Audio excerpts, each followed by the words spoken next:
Thank you for joining me, Ashwin Berry, on NMH at 1, where we highlight the news making waves in Namibia and beyond, ranging from current affairs to community stories, sports and economic news. Coming up in this broadcast, Namibia announced as most gender-equal country in Africa. Namcor predicts $5.6 billion Namibian proceeds from emerging oil sector. And Bank of Namibia closes in on Trustco Bank. Follow all of our programs on oneup2.com or DSTV 285 or GoTV 25 in Namibia. Next up, Midday News Update.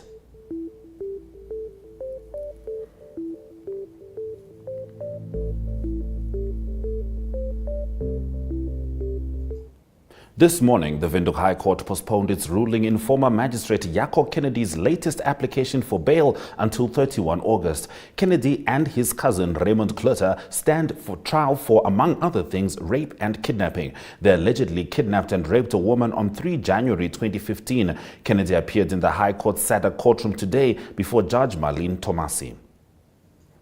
In another update, the legal representatives of Menzies Aviation, the Namibian Airports Company and Paragon Investment Holdings this morning took to the Windhoek High Court to proceed with the urgent application that Menzies brought on Saturday. This follows after Paragon took over the ground handling services at the Hosea Kutako International Airport over the weekend.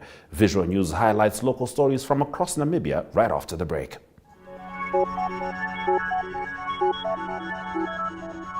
Good evening and welcome to Sunset News. Actually stays in list A in his speech, the rate in taxes and how much.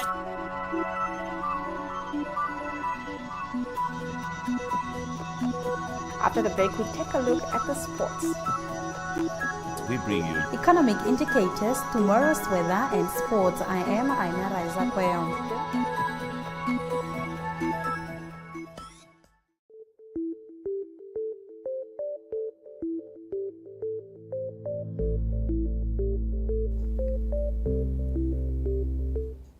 All People's Party National Chairperson Linus Muchila this morning said that the party has not heard from suspended Secretary General Vincent Kanyetu, who tendered his resignation. According to Muchila, Kanyetu has tried to resign to avoid being expelled from a political party for a second time. Kanyetu was found guilty on 6 charges and include being unable to carry out his responsibilities as SG, failure to keep the records of requisition of a loan from the APP's acting president Erastus Shumba, soliciting support to form a new party, a case of assault and sexual harassment, among others. Ohono Tlage reports.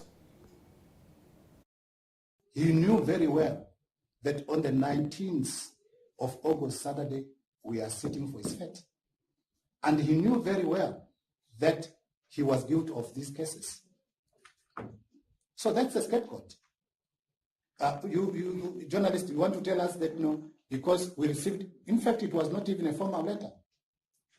If somebody sends a WhatsApp message, should we conclude to say that it's a formal letter?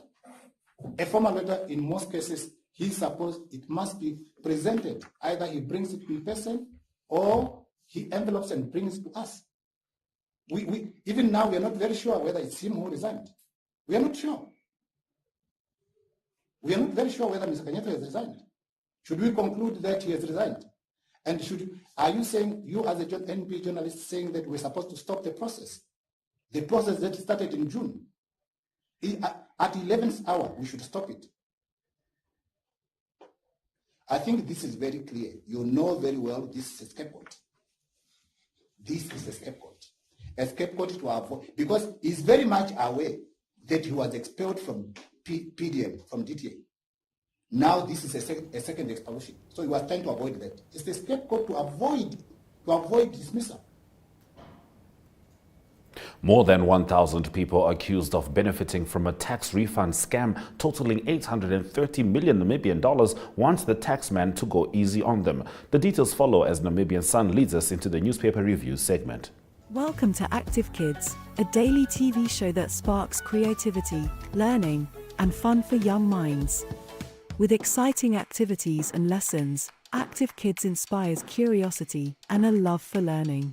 New face to the 15. The perfect mix of play and education. Don't miss out on the fun. Tune into Active Kids on NTV every weekday at 10 o'clock and let the adventure begin.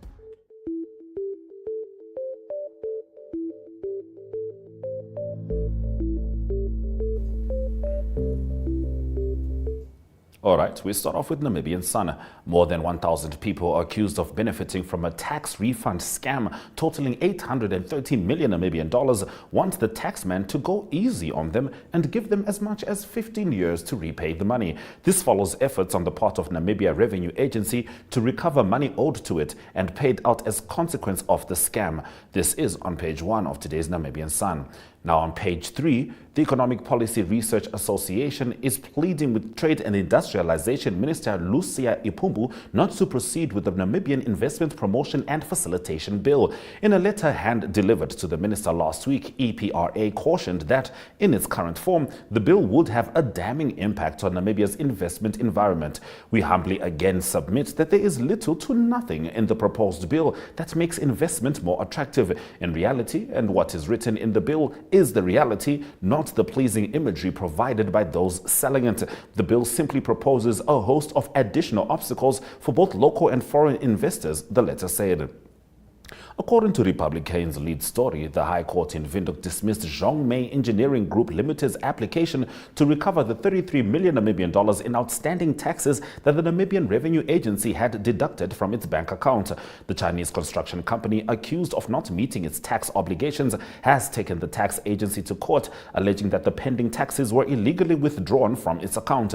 Zhongmei applied for an order declaring Namra's decision to transfer the money from his account to Standard Bank Namibia illegal. On the paper's page 2, the minister responsible for electricity in the South African presidency, Kosiyentsho Ramaphosa, says his country will continue to supply electricity to Namibia despite load shedding that is applied in this neighboring country. Ramaphosa made this comment during a visit to Namibia. The purpose of the visit was to discuss how the two neighboring countries can work together in relation to green hydrogen. You have 100 megawatts that have been confirmed, and we will continue with that. We are confident and committed in terms of this issue. I don't think you should have sleepless nights about it, said Ramaphosa. According to him, Eskom is continuing to improve its generation capacity at its power stations all over South Africa. On its front page, the Algemene Zeitung takes a look at the way in which the dispute that has until now played itself out in court between the new ground handling service provider Paragon Investments, which has technically been contracted to do the job since middle 2022, and its nemesis Menzies Aviation, which as previous service providers seemed to steadfastly refuse to give up the service at the Hosea Kotako International Airport to Paragon as rightful contractor, has now had serious consequences for the airport as well as the Namibian's tourism sector. The international air traffic has been seriously affected by the forced and sudden change of guard that was forced during this past weekend. While the Ethiopian Airlines have battled to get their planes off the ground in time, we see Eurowings Discover in fact cancelling at least 8 flights. On its page 3, the Algemene Zeitung leads with the World Economic Forum's Global Gender Gap Report 2022, on which Namibia remains among the top 10 countries that have closed their gender gap by at least 80%. The country maintained its position on position number 8, which it held in the previous year, and is the only sub-Saharan African country to make it into the top 10. The report, based on the assessment of 146 countries, showed that the gender gap improved by only 4.1% between 2006 and 2023. On this basis, it would thus seem as though slow progress has been made towards 100% global gender parity. Stay with us as we continue with the Namibian after the break. We are so excited to be kickstarting your morning with entertainment. Everything was happening during this past weekend. Yes. Exciting news. Wow, no, she was killing it already. In my opinion, I don't see anything wrong with him serving the full term. As well as keeping you informed on the issues that you need to know happening in and around our country.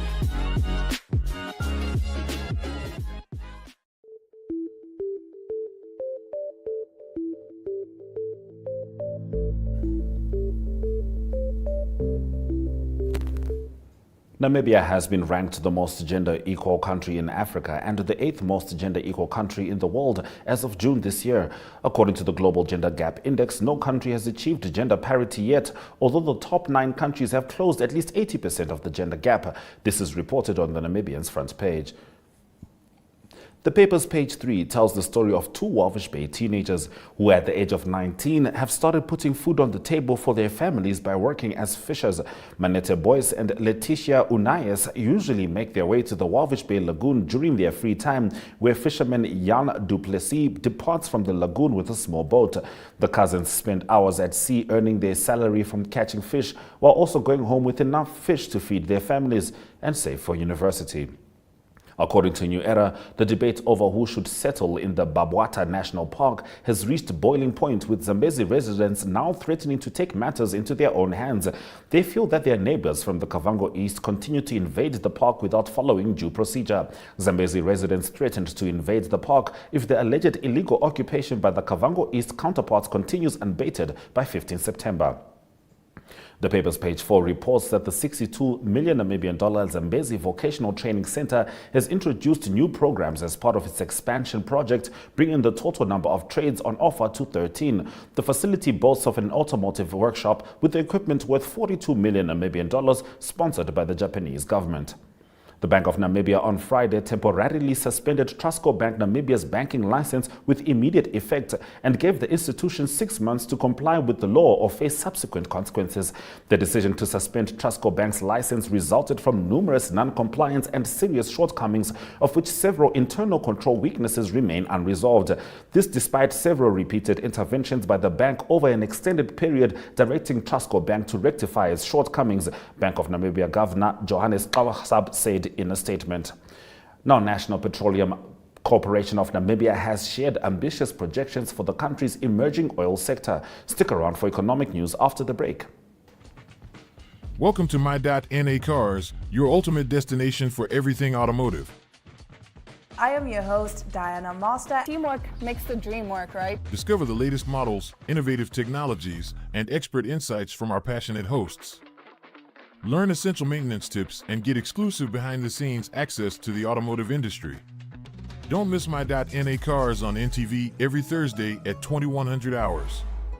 Tune in and ignite your passion for automobiles.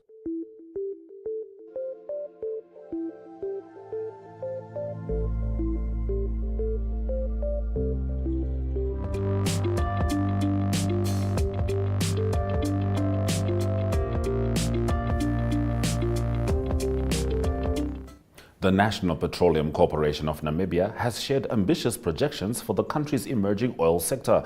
According to its upstream development and production executive Mtundeni Ndafayalako, Namibia is estimating a substantial recoverable oil reserve of approximately 10.5 billion barrels. Speaking at the first session of the Oil and Gas Conference in Windhoek, he said we expect for a period of 5 to 6 years to be of economic benefits, picking out at least 150 barrels of oil per day. What this means in terms of revenue for the government, we expect these proceedings to be bigger than Namibia's current fiscal revenue, which was about 3.2 billion Namibian dollars in the last financial year.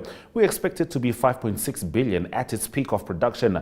Ndafayalako acknowledged the potential challenge of managing such substantial revenue influx, adding that it is important to not let this newfound wealth become a constraint, but rather a driver for diversified economic growth. Namcor, he said, is committed to channeling resources toward multiple sectors and efforts, such as contributing to the newly established sovereign fund to prevent an over-concentration of funds in the oil and gas industry. We move over to the economic indicators.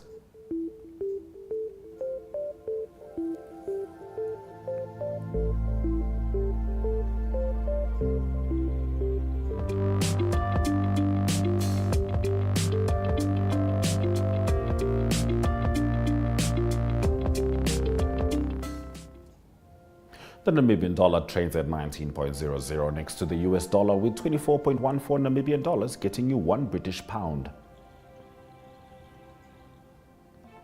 Capricorn Investment Group Limited managed a 3.20% uptick, whilst most selected NSX stock closing prices maintained their value.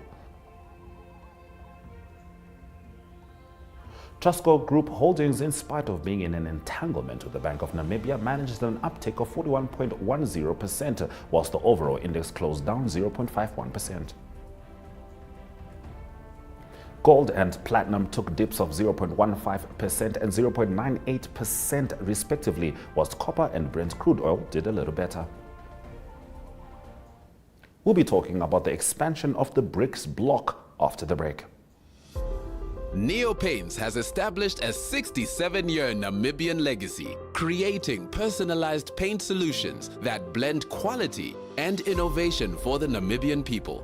We pride ourselves in being a 100% Namibian-owned company, investing in our country and our people by employing and empowering true Namibians. With every brushstroke, Neopaints commits to our quality guarantee and always delivering a coat of excellence. At Neopaints, we always stay true to our country. We are as Namibian as you.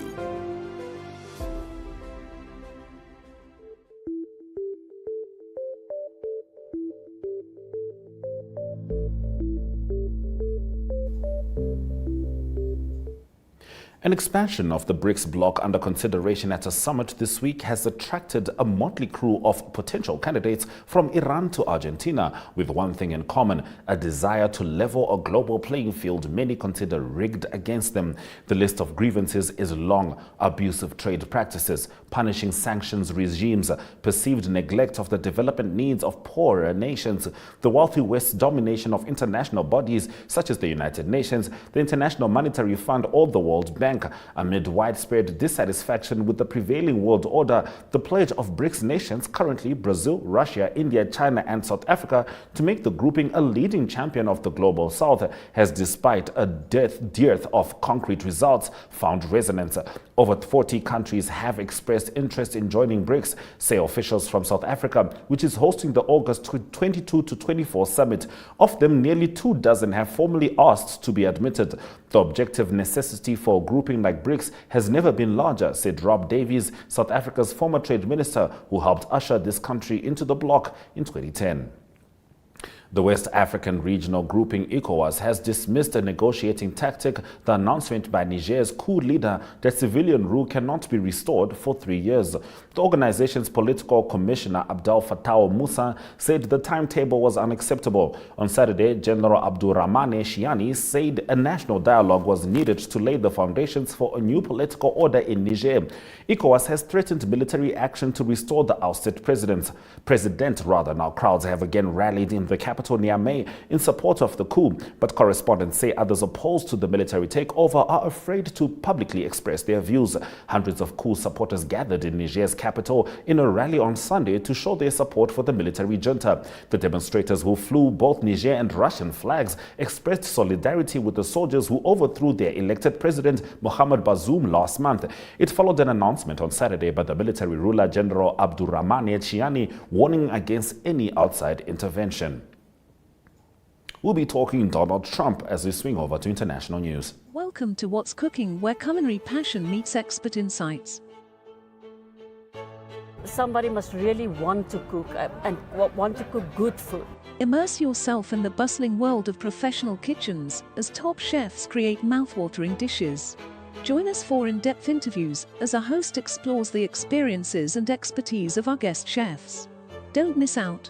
Tune in to What's Cooking on NTV every Friday at 2100 hours and let the culinary adventure begin.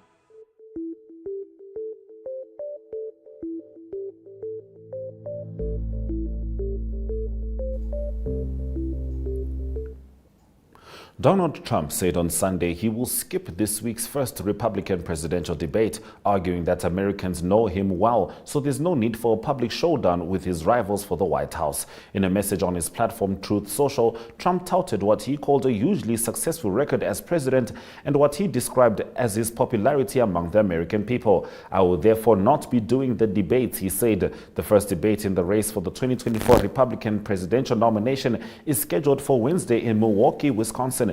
In his post, Trump noted the latest in a wave of polls showing him far out ahead of the Republican field, including one by CBS News published on Sunday. It said 62% of those polled for the survey would vote for him, even though he has been indicted 4 times this year, including on charges he tried to subvert U.S. democracy by scheming to overturn the 2020 election and stay in power despite his loss to Joe Biden. Trump's closest contender in the CBS poll was Florida Governor Ron DeSantis at 16%. The rest of those in the field are polling at single digits.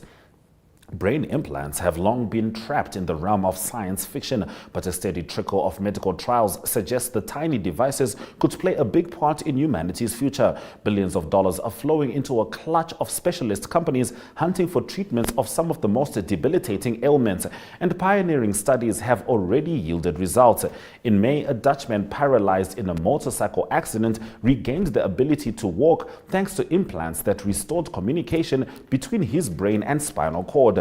That experiment was one of several eye-catching trials that have helped spark a huge buzz around the industry. In the decade to 2020, investors poured more than $30 billion into neurotechnology, more widely according to UNESCO, and the money has continued to flood in thanks part to rapid improvements in artificial intelligence used by researchers to interpret the data from the implants.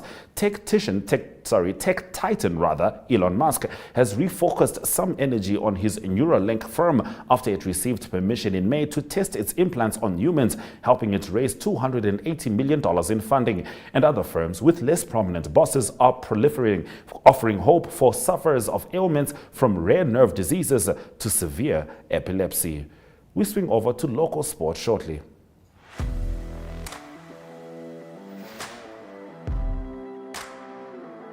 Hello and welcome to today's Sports Rep Show. I am your host, Jesse Jackson Kauraika.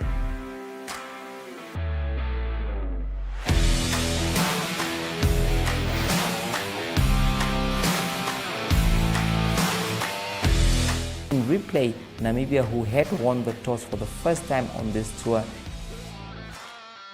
Good day everyone, time for international sports news, starting off with tennis news, both on the WTA for women's and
Goals from Peter Adiwo and Edmund Kambanda proved enough for African Stars to take a lead against the Zambian team after they beat Power Dynamos 2-1 in the CAF Champions League first leg preliminary round at the Dobbensfield Stadium in Johannesburg. The second leg will be played in Zambia next weekend. We worked on the strengths and weaknesses of Power Dynamos, and this proved crucial for us in this match. We look forward to the next match because there are still 90 minutes before this tie is over, Stars coach Prince Coffey said.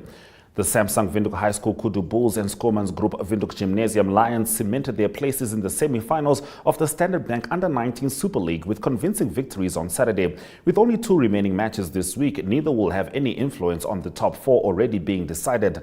Windhoek High School Gymnasium, Afis and Pro Ed. In Tsumeb, the Kudu Bulls overshadowed Compact Tsumeb Gymnasium 31-6, while the Lions overwhelmed the OK Foods Moria Bears 79-3 in Windhoek.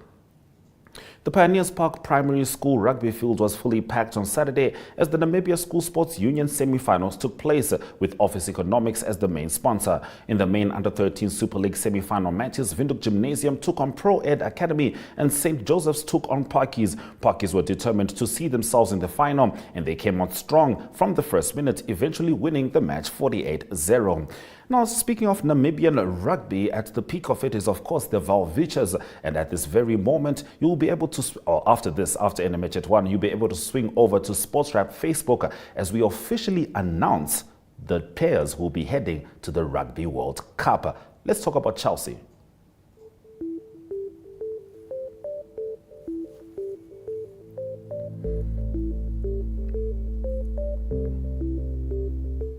Chelsea boss Mauricio Pochettino suffered his first defeat as Mikel Antonio's superb strike and Enzo Fernandez's penalty miss condemned the Blues to a 3-1 loss against West Ham on Sunday. After last weekend's 1-1 draw against Liverpool, Pochettino's side wasted a lively performance as they paid the price for sloppy defending and wasteful finishing at the London Stadium. Antonio blasted West Ham's decisive second goal after half-time, and Lucas Paqueta added a late penalty to leave Pochettino still waiting for his first Premier League win since taking charge in close season. Spain captain and World Cup final hero Olga Carmona found out after the match that her father had died, the Spanish FA said on Sunday. Carmona scored a 29th minute goal to earn Spain a 1-0 win over England as they secured their first Women's World Cup title. An RFEF spokesperson told Reuters that Carmona's father had been fighting a long illness and passed away on Friday. According to Spanish media outlet Relevo, Carmona's family and friends decided not to tell her so that she could focus on the most important match of her life. Sometimes it takes a while for a player returning from injury to get back his momentum, but Siya Kolisi wasted no time in the 4th minute of the game as he drove up strongly to release the pass that put Marco Marx in the first Bok try. Wisely, the 2019 World Cup winning captain did not come out for the second half of his team's 52-16 rout of a young, inexperienced Wales team at Principality Stadium. We're going to be heading into the highlights from this afternoon's break shortly.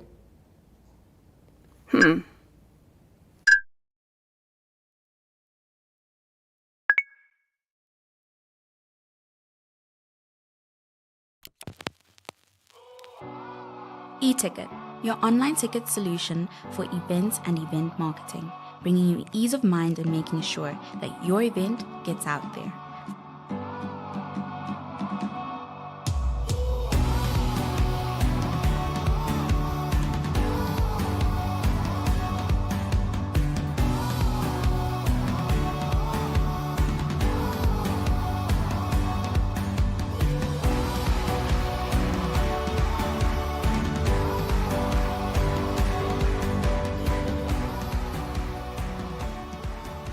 For more information, contact events@nmh.com.na.